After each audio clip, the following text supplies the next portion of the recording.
Olá, pessoal! Sejam bem-vindos a mais um episódio do Geocast, o terceiro episódio do Geocast, trazendo mais um bate-papo sobre geociências.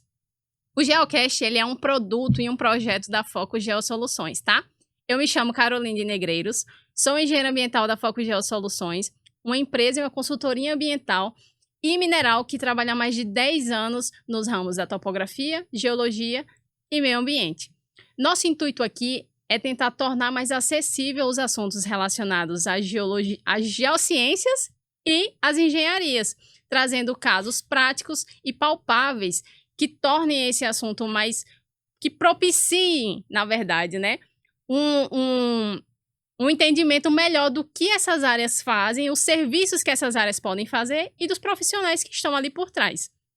E hoje, no terceiro episódio do Geocast, a gente vai trazer um assunto relacionado às perspectivas dos profissionais ambientais. Vamos falar um pouquinho dos caminhos que os profissionais ambientais podem seguir, né? Docência, consultoria, empreendedorismo, pesquisa, enfim.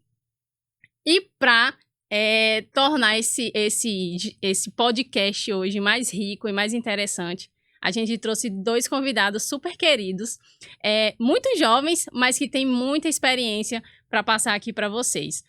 Primeiramente, eu queria apresentar a Ceres Dantas, que ela que possui graduação em gestão ambiental, é engenheira civil e mestre em engenharia sanitária e ambiental pelo UFRN, né? Ela atua como professora no IFRN e, além da docência, ela teve experiências como consultora técnica nas áreas de saneamento, planejamento estratégico e gestão ambiental. Aproveitando também para apresentar o nosso outro convidado, que é o Carlos Rocha Júnior, que é engenheiro ambiental, é mestre em engenharia sanitária e doutor em ecologia. Atua como assessor técnico no IDEMA, o órgão ambiental aqui do estado, e possui experiência também com projetos de autodepuração, trabalhou também com pesquisas nos temas de empreendedorismo, limnologia e recursos hídricos do semiárido. E, além disso, ele também foi professor substituto lá no Departamento de Engenharia Civil da UFRN, atuando nas áreas de hidrologia e gestão ambiental. Currículo bem grande, né, dos dois. Eu falei que eles têm bastante experiência. Bom, vamos lá. Primeiramente, eu gostaria que vocês dois se apresentassem, né, falassem um pouquinho das experiências e do que vocês estão atuando agora no momento. Oi, Carol. Oi, Carlos. Uma alegria estar aqui com vocês hoje. Poder contribuir aqui no podcast um pouco de experiência, né? Então, além disso tudo, também sou mãe de Serena, tá? Eu gosto de dizer isso até para humanizar, além da nossa profissão. Trabalho na área do meio ambiente desde 2010, quando eu me formei. E, como você trouxe, atuando principalmente na área de saneamento, de licenciamento. Quando eu complementei minha formação na engenharia civil, e aí eu fui para a parte mais de projetos também, sempre de infraestrutura, de saneamento, né? E atualmente a docência, que foi a realização de um sonho, mas também sempre vinculando com essa atuação profissional. Eu acho que no fazer docente a gente tem que estar se atualizando do mercado, e é uma coisa que eu tento trazer para os meus estudantes, para os meus alunos. Aí hoje eu faço isso através da extensão e de projetos voluntários que eu faço, inclusive como participando de comitê de bacia hidrográfica, né, organizando eventos junto à Associação de Engenharia Sanitária e outros. Bacana.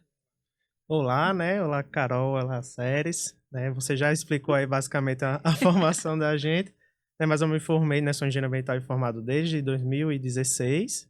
Né? Eu sempre tive minha formação muito pautada, né? Muito focada na pesquisa e na docência, né? Que foi, assim como o Ceres, né? Também é o meu sonho um dia chegar lá, né? De virar docente de fato, né? Tive uma experiência curta, né, na UFRN como professor substituto, mas muito feliz, né? Eu digo até hoje que foi o período mais feliz da minha vida, foi quando eu fui professor, né? Então, sempre tive uma trajetória pautada na pesquisa, né? Fiz doutorado. E aí, quando eu terminei o doutorado, né, surgiu uma oportunidade que também tem sido incrível, né? De ser assessor técnico lá no IDEMA. E, né, eu estava até comentando antes daqui, né, nos bastidores, que eu passei por várias vertentes, né? Aí a gente passei pela universidade, né? Pela academia, fiquei um curto período numa empresa privada e agora estou no órgão público, né? Tendo essas várias visões E até já adiantando um pouco do que a gente vai conversar, né? Porque o profissional da área do meio ambiente, ele pode atuar em várias áreas, né? Em várias frentes. E muito interessante isso, né? Mas eu acho que uma curiosidade que fica, inclusive para quem está estudando, ou para quem até vai ainda entrar na universidade, é o que motivou vocês a entrar nessa área, né, do meio ambiente. Fala um pouquinho. Bom, deixa eu começar.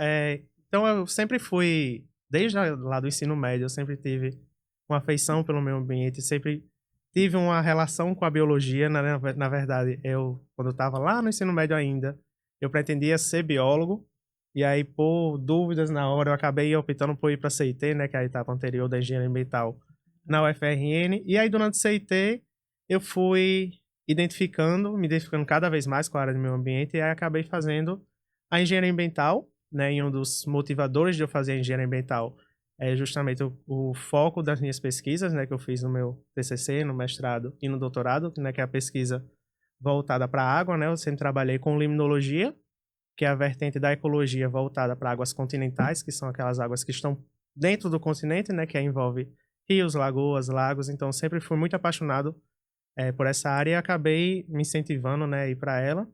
E o licenciamento também, né, sempre identifiquei como uma área potencial de trabalhar, né, porque eu acredito que é uma área que tem crescido bastante, né, uma área muito importante. Então, acabou me levando também a seguir, né, além da pesquisa na área da ecologia de águas doces, de também me voltar para o licenciamento. Tanto é que quando eu fui professor, né, substituto da universidade, eu dava disciplinas voltadas para o licenciamento, né, que era a gestão ambiental e avaliação de impactos ambientais, e acabei me apaixonando cada vez mais pela área, né? E aí, apesar de ter passado um períodozinho ali na dúvida do que realmente ia seguir, se ia para a área do meio ambiente ou não, hoje em dia eu posso dizer com certeza que eu não me arrependi nem um pouco, né? É uma área que eu sou muito apaixonado, é uma área muito ampla, né? Onde a gente pode se inserir em vários mercados diferentes, e só tem me feito cada vez mais feliz, né? Estar nessa área do meio ambiente. Vamos lá, Séries. Fala No você. meu caso, foi um mix, assim, eu acho que eu era muito jovem e eu entrei primeiro num curso, eu sabia que eu queria fazer exatas, sabe? Eu queria fazer exatas, mas também sempre tive esse viés, assim, multidisciplinar, sabe? Então, eu entrei primeiro no curso de engenharia química, e aí eu comecei a estudar engenharia química e eu sentia que aquilo ali estava muito técnico demais, estava exatas demais.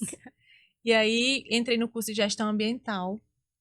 E, na época, eu podia fazer 2 faculdades ao mesmo tempo na instituição federal.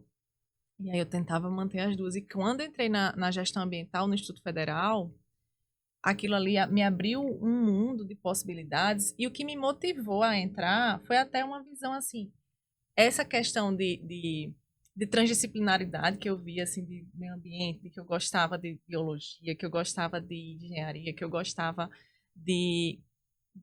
da natureza, até de uma visão romântica, mas também porque eu via naquela época que havia uma promessa de mercado de trabalho ali. Então, sim, ao mesmo tempo com essa visão romântica, eu já via como uma oportunidade de trabalhar lá em 2007, né? Eu via como bastante promissora essa área profissionalmente, e eu vejo que hoje ainda está mais, sabe? E aí, pronto, desde que eu entrei, fui me apaixonando, abandonei a engenharia química, me aprofundei no curso de gestão ambiental, a partir daí tive meus estágios, que foi para onde me direcionou para a área de saneamento.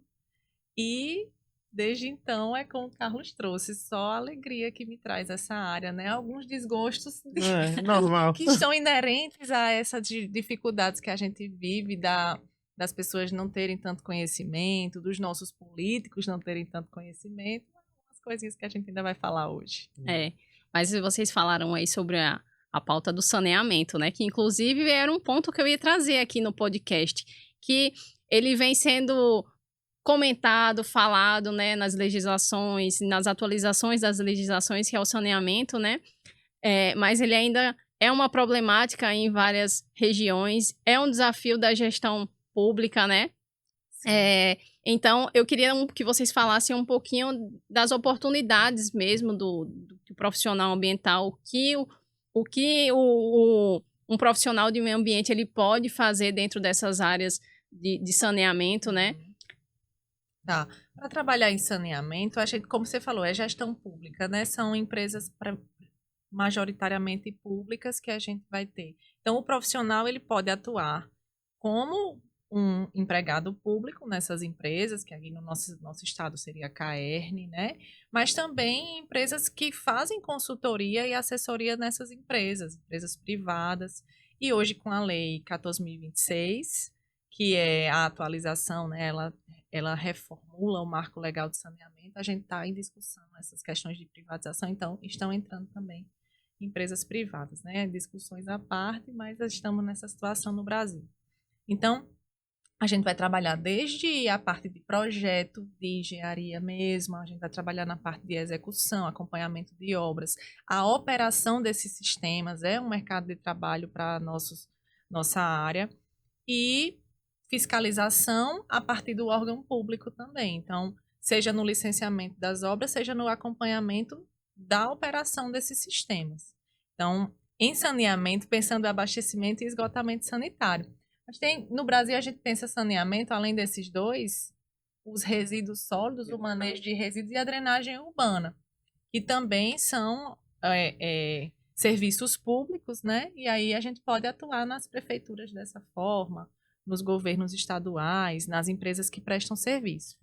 E eu queria aproveitar esse momento para fazer um registro que na nossa última atualização do Marco Legal foi colocado a data de 2 de agosto de 2024 para o encerramento dos lixões no Brasil. Que né? é amanhã. Que é a partir da... A gente que está gravando hoje seria amanhã essa data. E a gente vê que desde 2017 não tivemos um grande avanço nesse caminho. Então, tem muita estrada aí para a gente percorrer, seja como cidadão, seja como profissionais da área. Isso. E além dessa visão macro, que a Ceres falou muito bem, né, de trabalhar em órgãos que geralmente são órgãos que regulam, né, que fazem a gestão do saneamento nas cidades, mas também a gente pode ver numa situação mais...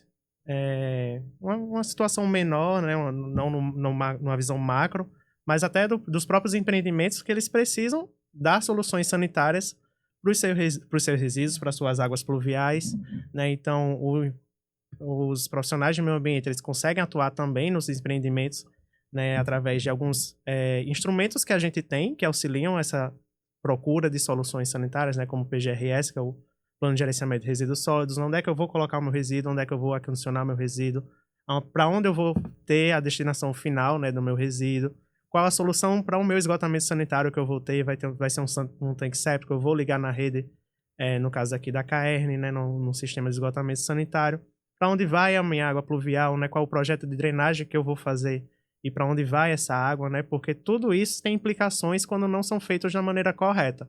Né? E para ser feito da maneira correta, ele precisa de um profissional habilitado para fazer isso. Né? Então, se eu não faço a destinação adequada do meu esgotamento sanitário, eu posso afetar outros recursos.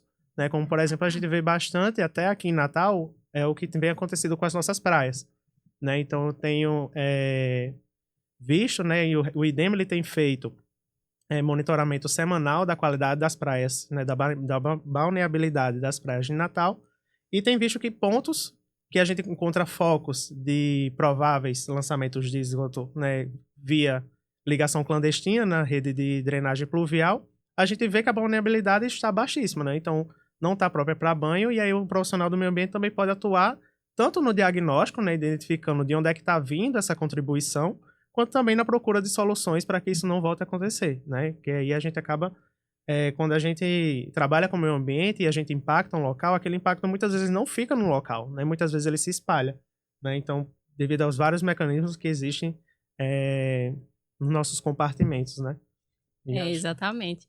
Interessante você falar, né? Que um lançamento de um efluente que está colocado numa ligação clandestina ou de uma fossa, enfim, que não foi dimensionada do jeito correto, né? Tudo isso impacta na população como um todo, né? Sim. Existem os riscos que ficam ali, não só para um empreendimento pontual, mas para a sociedade como um todo, né? Então, a questão de trabalhar com o meio ambiente tem muito esse olhar bem mais amplo, né? Porque não Uhum. fica somente naquele empreendimento ou naquele local específico. Ele pode impactar não só ali de fato, né? Mas ao redor dele, impactar a circunvizinhança e até mesmo a vulnerabilidade de uma praia que Uhum. várias pessoas vão lá usufruir desse lazer, né? Então, essa parte do saneamento, ela é bem interessante e a séries falou, inclusive, dessa questão da erradicação dos lixões, né? Sim. O profissional ambiental, ele, inclusive, eu vejo oportunidades nesse Exato. aspecto, né? Sim. Porque existe um prazo, né? Que já foi, inclusive, adiado várias vezes, né?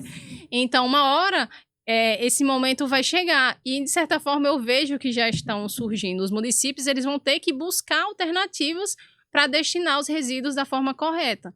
Então, o profissional do meio ambiente, ele vai ter que estar ali junto do empreendedor, né? Ou do município, enfim, para poder buscar locais que sejam viáveis, para fazer estudos nesse local para ver a viabilidade desse lixão, tanto econômica, financeira, ambiental, né? Eu acho que essa pauta dos resíduos e da drenagem, acho que ainda vão surgir como grandes oportunidades para o verdade. profissional, né? É porque os municípios eles vão ter que correr atrás para, enfim, se ajustar à legislação, né? Os prazos, os diversos prazos que já foram feitos. Então, a gente, como profissional de meio ambiente, a gente pode atuar nessa. Se o município sozinho ele vai ter um aterro sanitário ele próprio, que muitas vezes não é viável. Se vai ser preciso ter um consórcio, né, de Sim. vários municípios e cooperarem juntos para fazer um aterro sanitário. Porque um aterro sanitário assim, por mais que seja uma obrigação legal de que eles tenham, né, um aterro sanitário, dê a destinação correta para os seus resíduos, ele é muito caro, né, e muitas vezes não é compatível com a realidade dos municípios que a gente tem, né, principalmente aqueles municípios menores que têm pouca arrecadação, então eles sozinhos eles não conseguem. Então a solução é realmente se juntar e aí a gente pode identificar, né, potenciais lugares que seja mais viável para todos os municípios que estão naquele consórcio, porque afinal o transporte também é um custo a mais, então se esse aterro está muito longe, também vai continuar não sendo viável para aquele município que não tem muita renda. Então a gente está aí também para fazer essa análise transdisciplinar, multidisciplinar, né? Porque a gente tem que ter uma visão além do meio ambiente natural, né? Aquele meio ambiente físico, né? De solo, água, recursos. A gente também tem que ter a visão social, Sim. a gente tem que ter a visão econômica, a gente tem que ter a visão do desenvolvimento, né? Então, a gente pode também atuar nesse sentido. E tem um ponto que dá a liga, né, nesse finalzinho da fala de Carlos, que é educação ambiental também, Isso. né? Porque como é que a gente está falando dessas soluções todas técnicas, economicamente viável, socialmente adequado, mas se a gente não está trazendo essa pauta para discussão com as pessoas, né? Uhum. Então, também é uma área que ela dá essa liga de educação para todas as questões que permeiam o meio ambiente. Né? Porque nos bastidores a gente estava falando. Às vezes eu tenho a sensação que na nossa área a gente está falando muito para nós mesmos. Né? E eu acho até louvável esse projeto para que a gente leve essa discussão para fora da academia, para fora do ambiente das empresas que trabalham com isso, para que as pessoas tenham uma consciência. É diferente de eu, engenheira civil, estar falando de estruturas para a construção de um edifício, porque isso é uma questão muito técnica. Agora, quando eu estou falando de meio ambiente, estou falando da nossa casa, não é? A gente precisa desenvolver essa criticidade para entender por que um processo de licenciamento ambiental é importante, por que um projeto de esgotamento sanitário é importante, por que encerrar um lixão e mandar para um aterro sanitário nossos resíduos, isso é importante. Uhum. Né? Então, que isso não fique só no nosso meio. Então, o papel da educação ambiental, ele também está nesse lugar de furar essa bolha, da gente conseguir chamar a população para separar o seu resíduo, para enviar para uma coleta seletiva, para solicitar, exigir dos seus governantes que tenham políticas públicas de qualidade ambiental, né? Então, são questões mais sensíveis dessa multidisciplinaridade, que também é uma área de trabalho bem grande que a gente pode atuar. É interessante que você fala sobre a educação ambiental, né? Mas precisa ser feito mais, né? Mas você ainda vê um público que ainda é consciente, que quando ele vê, por exemplo, um empreendimento atuando errado, ou um empreendimento que está jogando realmente um resíduo num local incorreto e está trazendo impacto, vetor ali para ele, então existem esses canais também de comunicação de órgãos ambientais, da prefeitura com as secretarias responsáveis. Eu acho que precisa ser feito mais, precisa se conscientizar mais a população nesse sentido também, para ela andar aliada, de certa forma, com as questões da nossa casa, como diz a Ceres, né? Uhum. Então, eu acho que esse ponto também da conscientização e da educação ambiental foi um ponto muito, muito importante dentro aqui do nosso bate-papo, né? Como a gente já até comentou, a Ceres pontuou sobre a área de licenciamento ambiental, eu queria até ver um pouquinho da opinião de vocês sobre esse mercado do licenciamento ambiental, né? Inclusive, depois, passando já uma próxima pergunta, ver com o Carlos, que está, inclusive, dentro do órgão ambiental, né? Qual o papel, a função do IDEMA para realmente o público que está ouvindo a gente entender qual o papel real do IDEMA, quais são as funções dele. Enfim, falem um pouquinho da área do licenciamento, né? E depois o Carlos pode até pegar esse gancho e falar aí do IDEMA. Sim. Então eu vou puxar aqui para o lado professora, e aí Carlos leva para essa vivência diária, né? Porque assim, imagina que para uma cidade funcionar, para que a gente pegue recursos, que a gente jogue resíduos, né? Gere resíduos. Então, isso gera impactos, né? Isso gera impactos na cidade, isso gera impacto nas pessoas, isso gera impacto ambiental. Então, cada vez que numa cidade, num território, vai se implantar um empreendimento, precisa ser avaliado quais são os impactos que esse empreendimento vai gerar em esfera social, ambiental e econômica, né? Então, o licenciamento ambiental, ele vem como uma forma de a gente aferir os impactos que esse empreendimento vai gerar, medir se é possível implantá-lo mesmo assim, com esses impactos negativos e também positivos que ele vai trazer, e tentar diminuir esses impactos negativos, através da que a gente chama medidas mitigadoras, não é? Então, e as medidas compensatórias também. Então, o processo de licenciamento, ele vai desde um empreendimento comercial que vai se implantar numa zona urbana a um empreendimento de grande porte, já que nós estávamos falando aqui de aterro sanitário, por exemplo. Imagina implantar um aterro sanitário, uma estação de tratamento de esgoto, uma indústria, um estacionamento. Tudo isso vai gerar impactos. Então, eu vou fazer um estudo dos impactos que aquele empreendimento gera e apresentar a técnicos capacitados para fazer a análise desses impactos e garantir que esses impactos eles vão ficar depois harmonizados com o entorno daquele empreendimento. E a partir daí também definir quais medidas que o nosso empreendedor vai precisar colocar em prática para melhorar a situação, para diminuir os impactos negativos, né? Então, é um processo importante, é um processo que a gente precisa valorizar, e eu acho até que é uma questão de sensibilizar tanto o nosso empreendedor também, né? Muitas vezes, porque a gente faz todo o estudo, o engenheiro ambiental, o gestor ambiental, o engenheiro civil, faz o estudo e faz as propostas, e a gente faz um projeto, apresenta no órgão ambiental, o processo é autorizado, e aí, de repente, quando chega, às vezes está tudo diferente do que a gente projetou, né? Então, entender que existe um processo em cadeia ali, que a gente faz tudo na melhor situação para diminuir os impactos ambientais e é a melhor solução viável economicamente também, né? Pensando também dessa forma. Então, é uma área promissora também para nós, engenheiros ambientais. Já estou entrando na engenharia ambiental. Para a nossa área de meio ambiente. É uma área, assim, que lá no Instituto Federal a gente tem os alunos bastante interessados em desenvolver, engajados, né? E hoje a gente tem uma especialização em gestão ambiental também, que a gente tem um dos focos é o licenciamento, da gente capacitar esses profissionais.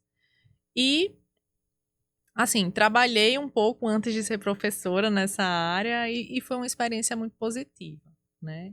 Acho que o Carlos pode falar mais no dia a dia aí. Trazendo uma visão dentro do órgão, né? E também um pouco fora também, né? Que passei uma boa parte da minha trajetória fora, né? Mas o licenciamento ele é uma oportunidade grande para quem está na área do meio ambiente, né? É importantíssimo, né? Um instrumento da política nacional do meio ambiente, da política estadual do meio ambiente também importantíssimo para que o órgão ele consiga regular o crescimento das atividades, né? Então a gente consegue, como a Ceres bem falou, identificar quais são os possíveis impactos que aquele empreendimento ele vai trazer, né? Todo empreendimento ele traz impactos, sejam eles negativos ou positivos, né? É importante frisar, mas a gente precisa saber quais são, como eles vão afetar e quanto ele vai afetar aquele meio que ele está, aquele local, né? Onde ele está querendo se inserir. Se vai precisar de uma autorização de supressão vegetal, né? Não pode ser feito de qualquer forma. Se vai precisar de uma medida compensatória, né? Porque afinal o meio ambiente é um uso comum, né? Então ele está fazendo uso daquele local, daquele recurso que poderia ser utilizado por outras pessoas. Então ele precisa compensar ou fazer uma medida mitigadora, né? Para isso. E aí é importantíssimo que tenha as universidades, né? Os institutos federais realmente formem profissionais cada vez mais qualificados e têm formado profissionais cada vez mais qualificados, né? Então eu venho da universidade, eu vejo o empenho, né, das universidades de formar realmente profissionais cada vez mais sensibilizados, cada vez mais competentes. Isso ajuda muito o órgão, né? Então, quando a gente pega um projeto bem feito, ajuda muito a gente saber se aquele empreendimento ele vai gerar grandes impactos ou não, né? E aí é importante o licenciamento também para a gente saber, porque, por exemplo, o empreendedor ele não pode se inserir no local do jeito que ele quer. Né? Às vezes consegue, né? Mas a gente precisa avaliar se ele vai conseguir ou não, né? A gente precisa avaliar as condições, onde ele está inserido, se está próximo de uma área de preservação permanente, se está inserido dentro de uma área de preservação, de uma APP, né? Uma área de preservação permanente. E, teoricamente, né, não é passível, né, de ocupação, com algumas exceções, mas, em regra geral, não é para ter ocupação, né? Como exemplo, numa faixa das lagoas, né, de 100 metros, 50 metros, a depender do Código Florestal, né, que faz a delimitação dessa área de preservação permanente, em áreas de dunas, né, então a gente precisa ver se eles estão inseridos dentro dessas áreas ou próximos a essas áreas, né, se é uma Mata Atlântica que ele deseja suprimir, se for Mata Atlântica ele não vai conseguir suprimir, se aquele empreendimento dele, ele causa impactos em comunidades tradicionais, né, que é um assunto que está bastante em alta, pelo menos lá dentro do IDEMA, né, uma pressão que a gente está...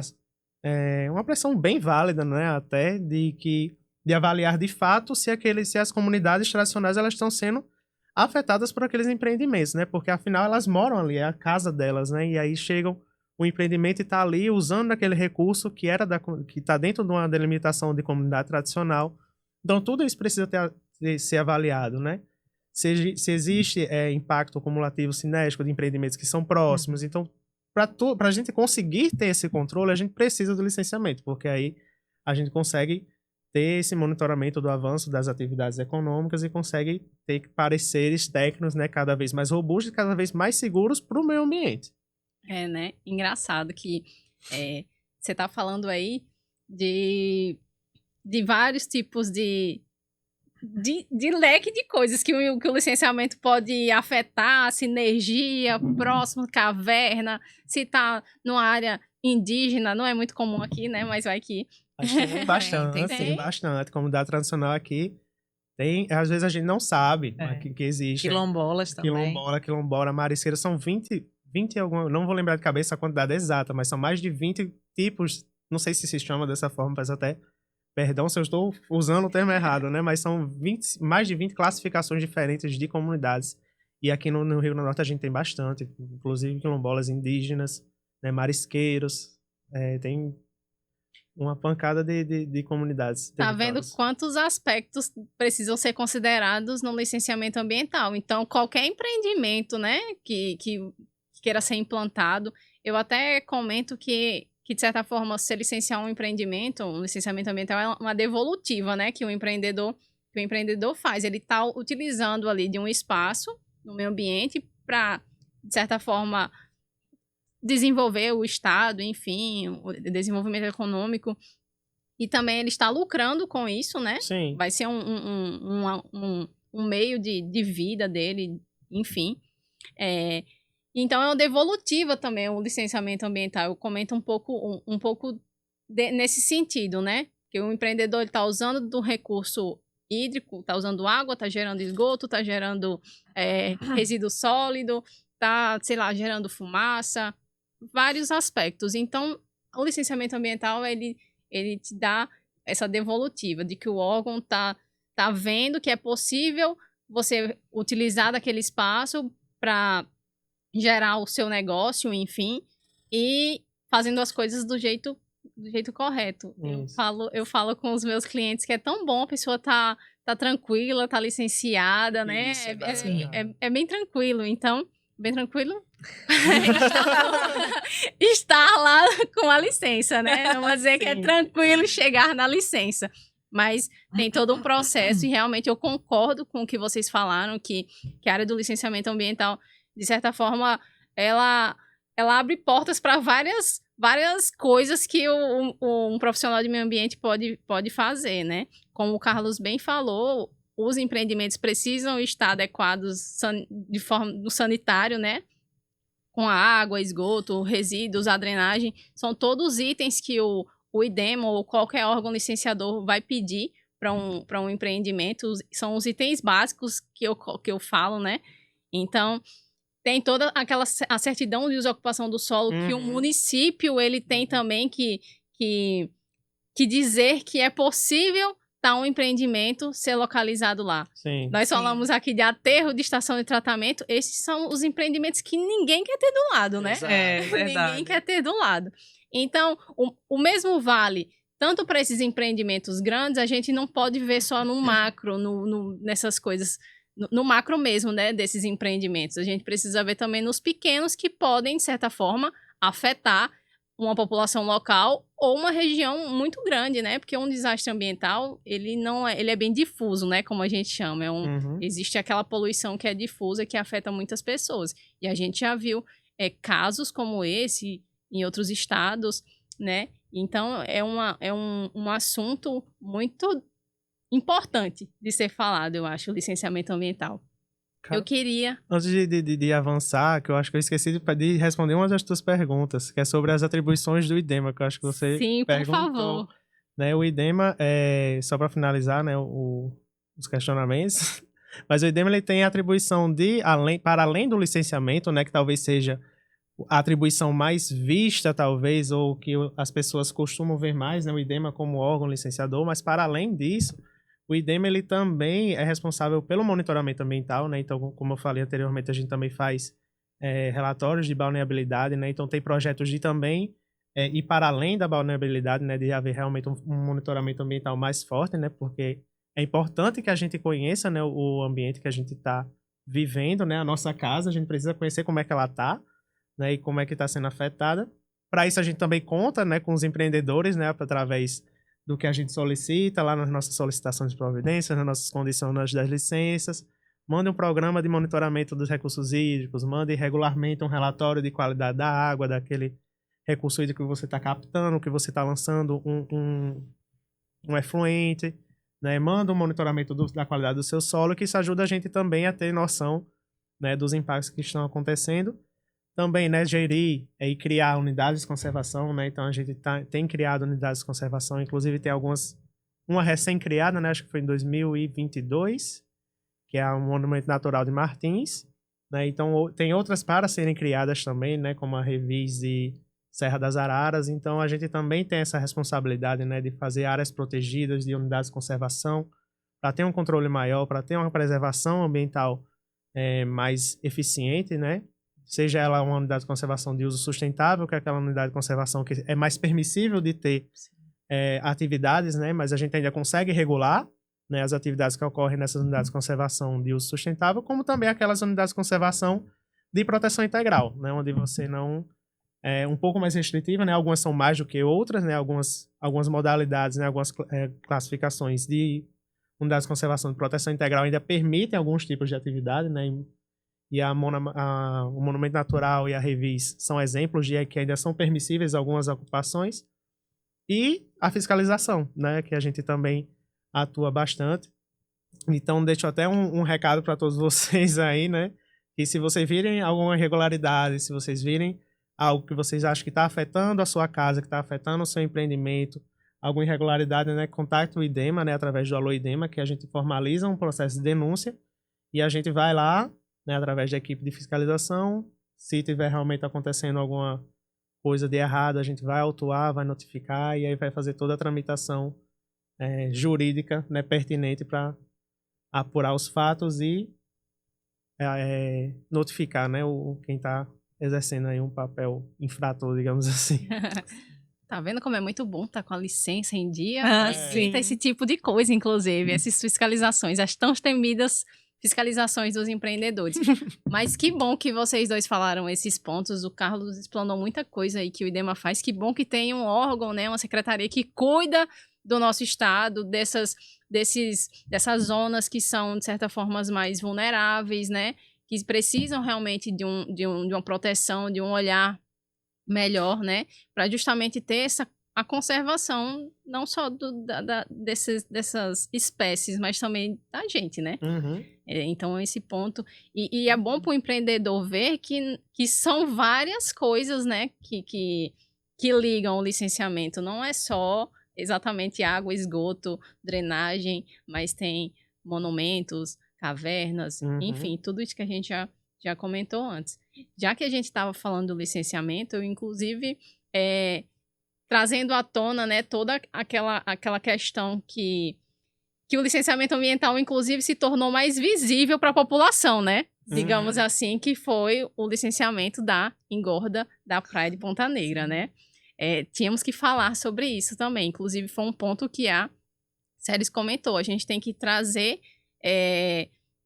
esse conhecimento realmente para a população, sair um pouco das conversas entre nós, profissionais, e trazer para o público, né? Muita gente ficou conhecendo a licença ambiental e o licenciamento ambiental só agora, com a engorda da praia de Ponta Negra. E o termo condicionante ficou temido agora, né?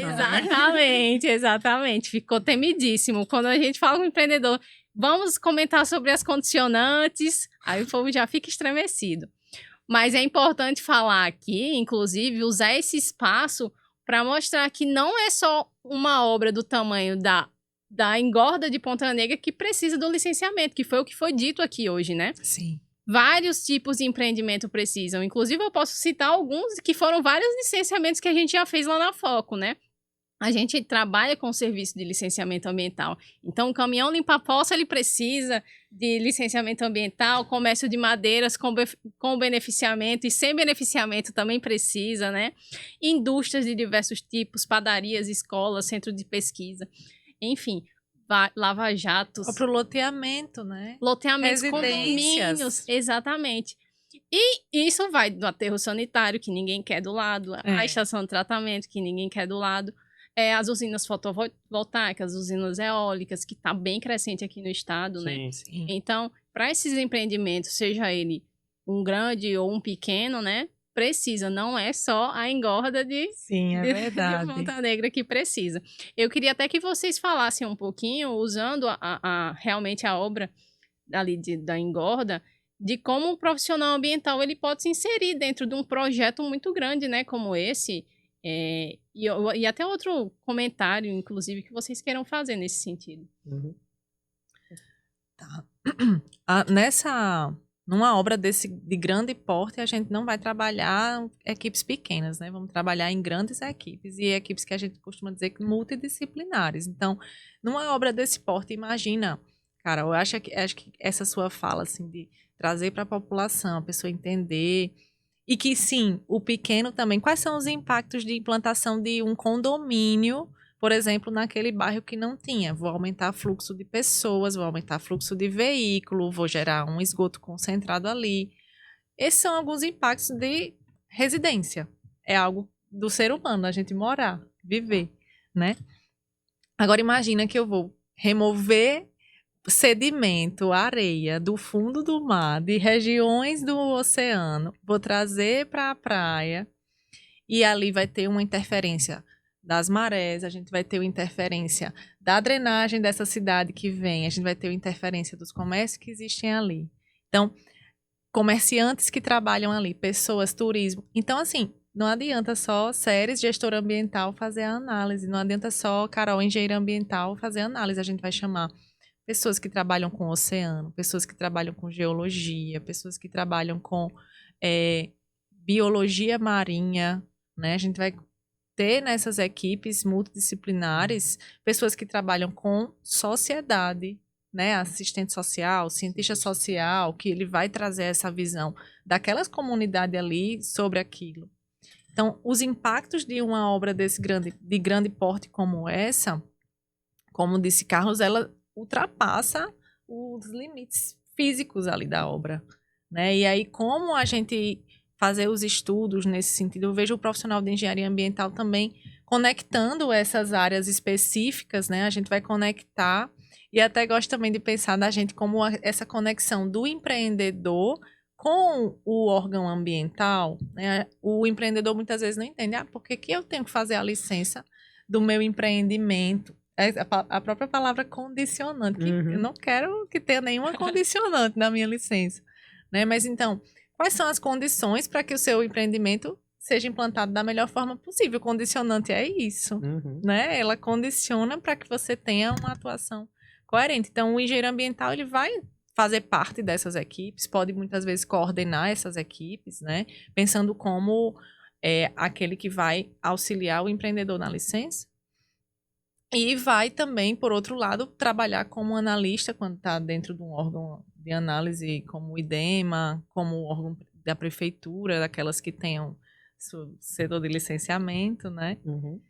E aí eu vejo dessa forma. E a outra, que é após o empreendimento estar operando, que é o cumprimento das condicionantes, o acompanhamento e os monitoramentos ambientais que a gente precisa fazer. Então, depois que essa obra estiver instalada, como é que vai ser a vida marinha naquela região? O que a gente mudou? Como é que a gente vai monitorar? Depois que a gente implanta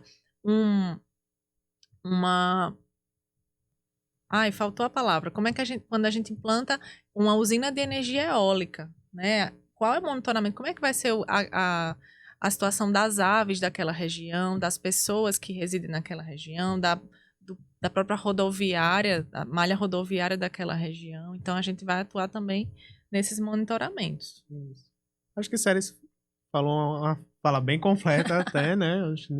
Mas é mais nesse sentido mesmo, o profissional do meio ambiente. Muitas vezes, na verdade, ele não trabalha sozinho, né? Às vezes precisa de uma equipe, seja uma equipe menor, seja uma equipe maior, né? Apesar de algumas profissões, elas conseguirem abranger várias áreas, né? Por exemplo, a engenharia ambiental, a engenharia ambiental, a gestão ambiental, né, são áreas que são bastante amplas, né, ela consegue conectar, né, várias áreas, né, numa profissão só, apesar de, para algumas coisas, não ter atribuição, por exemplo, para identificação de espécie lá da marinha, em Ponta Negra, a gente não tem aptidão para isso, mas a gente tem noção das coisas, né, então a gente consegue articular bem com outras profissões, a gente consegue conversar, Sim, né? Pelo menos conversar com outras profissões para entender o que é que está acontecendo e também ajudar a fazer os projetos, ajudar a cumprir as condicionantes, né? A ter o monitoramento. É importante frisar também que a condicionante, ela é importantíssima para a gente, porque quando a gente está tratando do licenciamento, não necessariamente a gente está tratando com aquele impacto que vai acontecer com certeza. Né? A gente não trata, porque afinal ele não está existindo ainda, ele não está instalado, ele não está operando muitas vezes. Então a gente não tem certeza que aquele impacto ele vai de fato acontecer, mas se ele acontecer, a gente precisa saber se aconteceu e precisa estar preparado para quando ele acontecer, e se ele acontecer. Então a gente também, a importância da condicionante para isso também, para a gente ter esse controle se está acontecendo alguma alteração naquele sistema que a gente não previu, né, o que a gente previu realmente está acontecendo e o que é que a gente vai fazer para mitigar, e o profissional do meio ambiente também está lá para fazer uma solução, né, tá tendo um deslizamento de encosta, qual a solução que eu vou fazer para segurar aquela encosta, se o tratamento do esgoto que eu previ está tendo a qualidade que eu esperava, que muitas vezes não tem, né, a gente projeta direitinho, faz o dimensionamento. Vou fazer um sistema anaeróbio aqui, com um filtro biológico aqui, vai gerar uma eficiência X do meu efluente. E na prática, às vezes, não tá. Então, o IDEMA ele também precisa saber, né?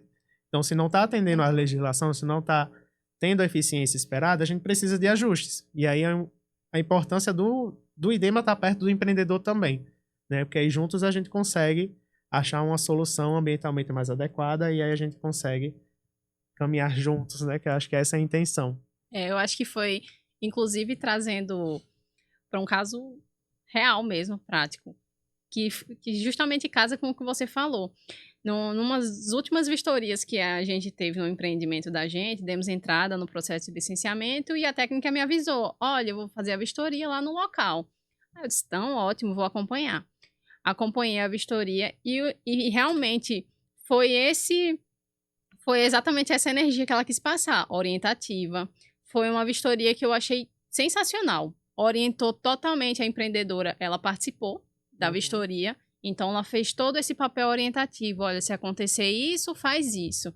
Olha, não é bom você deixar um resíduo dessa forma. Coloca dessa forma, entendeu? E ela falou, isso vai estar tudo nas condicionantes, mas você está se regularizando. Eu parto do princípio de que você não sabe como proceder em certos casos ou como fazer caso aconteça isso.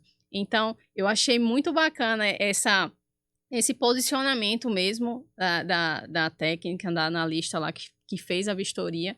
Então, ela deu toda essa orientação para a empreendedora, não só para ela, para mim também, né? Sim. Ela me deu uma aula lá que eu já posso replicar, inclusive, para um empreendimento que seja similar àquele.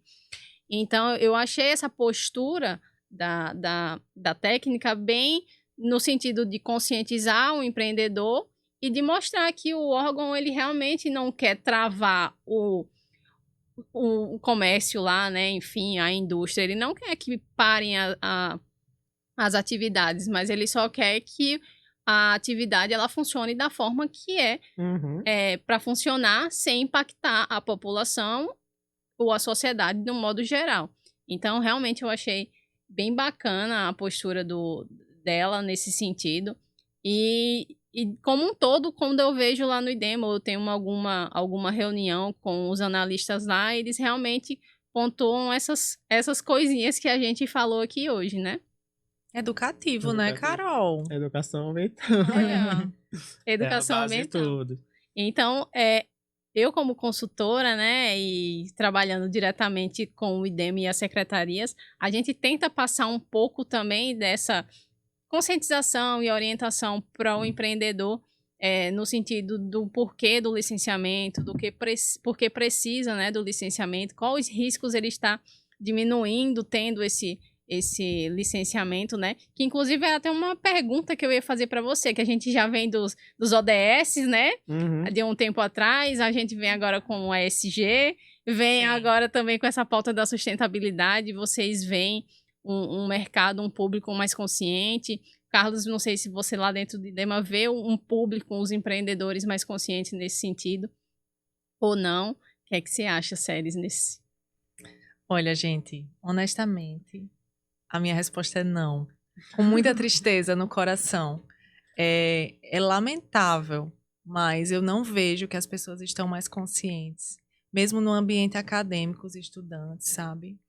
E por isso eu quero parabenizar novamente aqui por esse podcast, por esse programa, porque isso aqui é um grande trabalho que a gente está fazendo, mesmo que de formiguinha, para que a gente leve essa discussão, essa pauta para a mesa de casa, porque mesmo estando dentro de um ambiente de produção de informação, de produção de conhecimento, as nossas práticas muitas vezes não condizem com o que a gente está discutindo, né? E aí, isso no ambiente acadêmico, mas a gente pode extrapolar para o ambiente também empresarial. A pauta ESG, eu acho que ela é muito promissora, porque a gente está também mudando de patamar, né? Porque ESG vai para essa questão também de segurança, você falou de evitar riscos, então eu acho que é bem importante, mas ainda a motivação é essa, de evitar riscos, né? E não ampla no sentido de preservação ambiental, conservação, evitar impactos. Então, ela é importante e a motivação talvez não seja a mais adequada, mas a gente está indo também em quem tá ditando regras do jogo. E eu acho que é importante sair também só da pauta do cidadão, da cidadã, mas ir para esse lugar dos investidores, dos grandes empresários, né, que estão investindo no ESG desse lugar. Veja, não, por hora. Por hora é isso. Tá bom. Eu tento ver de uma maneira mais otimista. Talvez. Assim, mas eu concordo que não tá do jeito que Acho que era deveria isso ser. que eu queria dizer. Lamento se eu fui muito pessimista, Não. gente. Mas eu acho que é isso. Eu acho que falta muito ainda pra alcançar, né? Eu tento ser otimista no sentido de que eu acredito que um dia vá surtir mais efeito do que o que a gente tá vendo agora, porque eu acredito que a educação ambiental, e acredito que a SERES também acredita fortemente nisso, a educação ambiental ela é um instrumento muito forte, mas eu acredito que ela não é um instrumento que a gente vai ter a resposta agora. Sabe? Eu acho que é um instrumento que a gente planta uma sementinha aqui, que planta outra sementinha aqui, essa outra a gente planta, digamos assim, a gente vai lá, tá tendo uma ação de educação ambiental, então temos 50 pessoas naquela, tô sendo bem otimista também, né? Se tem 50 pessoas lá, que às vezes não vão, né? Porque as pessoas já têm receio de, é uma coisa de ambiental, então eu nem vou. Né? Mas vamos dizer que tá lá 50 pessoas, eu planto 50 sementinhas. Vamos dizer que 3 germinam e 3 conseguem replicar. E aí esse 3 vai virando 6, que vai virando 9, que vai virando 11. E pouquinho em pouquinho eu acredito que a gente chega caminhando. Uma construção, É uma né? construção. E eu acredito, e isso falo também em relação aos empreendedores. Então, tem casos e casos, né? Então, tem empreendedores que eu converso, que eu realmente sinto que existe uma preocupação ambiental, né? Por exemplo, eu fui para fazer uma vistoria até recente de um empreendimento que estava com a eficiência dele não estava legal, a eficiência do tratamento de esgoto dele, né? Do efluente sanitário. Não estava ok. Então eu fui lá para ver o que é que estava acontecendo, porque fazia alguns meses que ele não estava atendendo a eficiência mínima de remoção de matéria orgânica, né? De DBO.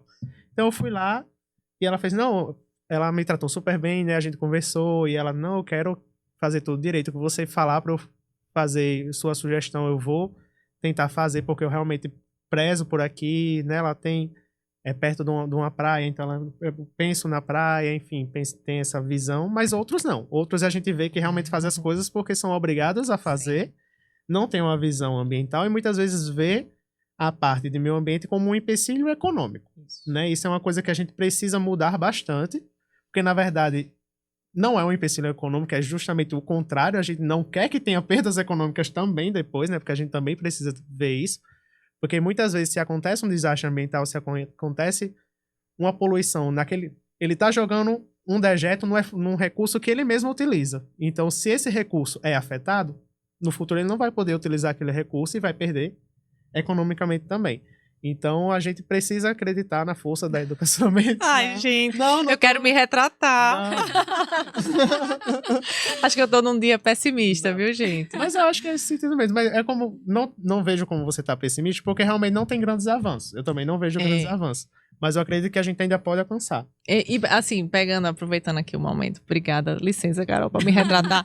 A fala dele também me fez refletir assim, por mais que no meu dia a dia eu não esteja vendo tanto, mas de fato essa uma, duas que germinou, ela está florescendo em algum lugar e isso está se refletindo, por exemplo, a gente tem, por exemplo, lideranças indígenas hoje no nosso país que são professores, que estão trazendo essa palavra assim da terra, do meio ambiente, de uma maneira mais real mesmo, e pessoas acompanhando, pensando na pessoa de Ailton Krenak, por exemplo, que é um pensador hoje que a gente vê no Brasil que está tendo um destaque, né?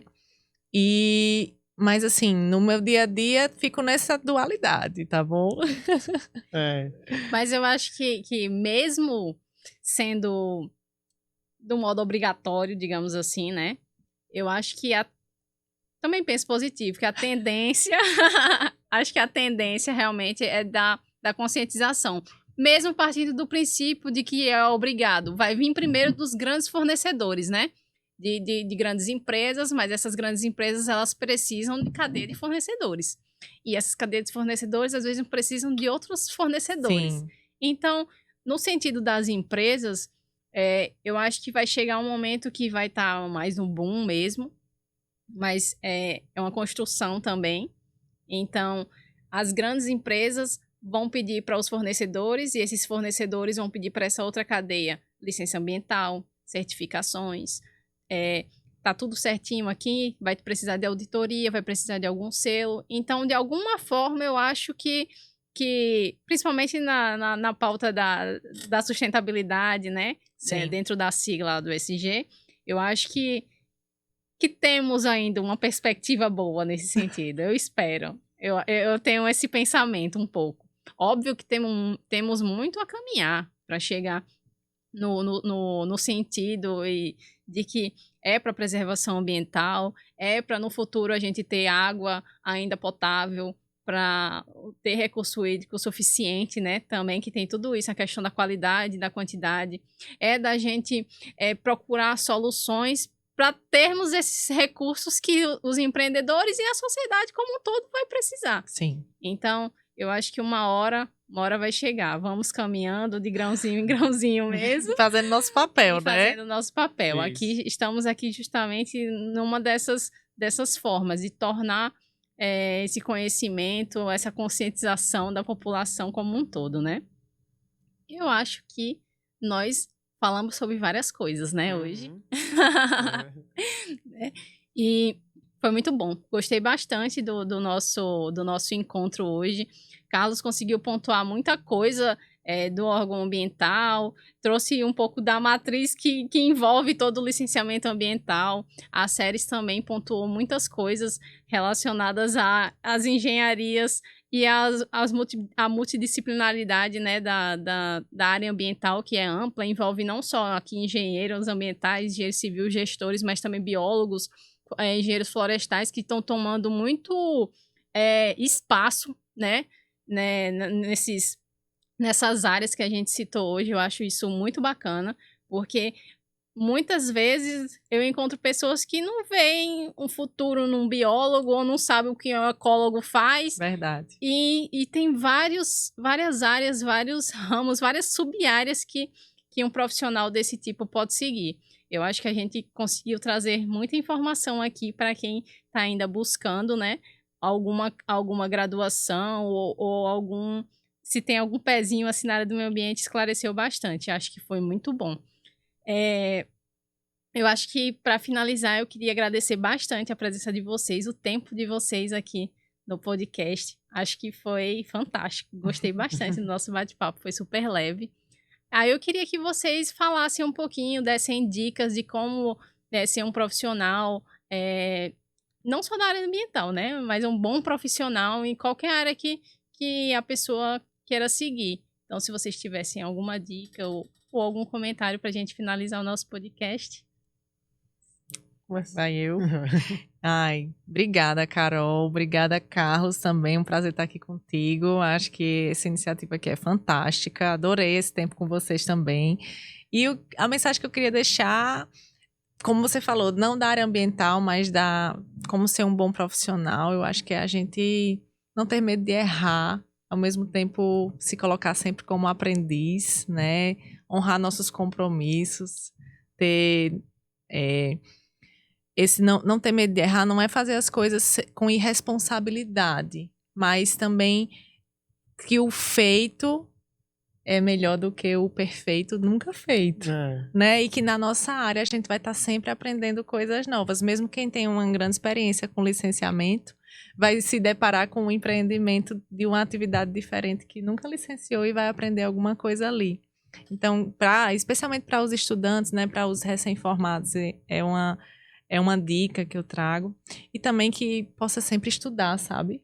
Que a gente está num mundo que as pessoas estão com muita dificuldade de ler um texto um pouco mais longo com a rede social, mas que a gente desenvolva criticidade, porque a gente é muito fácil ter opinião sobre tudo sem aprofundar. E eu acho que é importante a gente aprofundar. Então era isso. Então, primeiro eu queria agradecer, né, o convite. Acho que eu queria agradecer a Carol e a Ceres. Eu acho que foi bem divertido, né? Foi bem leve, eu acho, e até o tempo passou voando aí. Tive essa impressão. Mas eu concordo com o que a Ceres falou em relação a essas dicas, né? Inclusive, tá aqui na minha cabeça também para eu estudar mais também, né? Pegar para mim um pouco essas dicas também. E além disso, que encaixa também, né, em estudar é se tentar manter sempre atualizado, né? Porque a nossa área é uma área que muda bastante. Às vezes tem uma resolução nova, uma instrução normativa nova, uma lei nova, que às vezes uma coisa que a gente fazia antes já não é a mesma coisa que a gente está fazendo agora. Então tentar sempre não se distanciar, né, dos estudos e tentar sempre estar de olho no que está acontecendo, nas oportunidades e se dedicar, né? E tentar conhecer pessoas, né? Pegar experiências também, né? Porque a gente não... Hoje em dia a gente não faz nada sozinho, né? A gente sempre precisa, né, da experiência da outra pessoa pra gente... A gente aprende muito com os erros dos outros, né? A gente nunca deseja errar, mas a gente vai errar, né? É impossível a gente não errar. Se a gente errar, que a gente consiga aprender com o nosso erro e talvez passar para uma outra pessoa e aprender com os erros dos outros pra gente não cometer os mesmos erros, né? Então acho que é uma dica importante aí pra gente seguir, não só na área do meio ambiente, mas eu acho para qualquer outra, né, de outra profissão que vai seguir. É ótimo. Busquem conhecimento técnico. Ouçam o podcast Geocast, né? Aí aqui já vamos ter muitas experiências, né? Muitos casos. Aguardem próximos episódios. Inclusive, a gente falou, o tempo passou bem rápido, né? Inclusive, eu tinha muitas outras coisas para falar aqui com vocês, mas o tempo da gente foi curto para muito assunto, né? Como eu disse, tem assunto que dá pano para manga. E meio ambiente tem muita coisa, tem muito disso, né? Mas, mais uma vez, eu queria agradecer bastante a presença de vocês. Se vocês quiserem compartilhar as redes sociais de vocês, eu vou deixar também o meu Instagram disponível, o Instagram da Foco, @FocoGeoSoluções. Sigam a gente, o meu Instagram é carolnegreiros.eng, tá? Sigam a gente nas redes sociais, acompanhem o canal e em breve teremos mais episódios do podcast. Querem? Compartilhar o arroba, né? Carlos Rocha JR. E é isso. O meu é que eu não tenho, né, pessoal, gente? Então, a low profile. Mas eu queria convidar todo mundo a seguir o @nepsa.ifrn, que é o núcleo de extensão em soluções ambientais que atualmente estou coordenando. E é através do Nepsa onde a gente presta alguns serviços, faz extensão universitária. Quem tiver alguma demanda pode entrar lá em contato. @Nepsa com 2 P's. Obrigada. Muito bacana. Muito obrigada, pessoal. Espero que vocês tenham gostado bastante do conteúdo. Até o próximo episódio.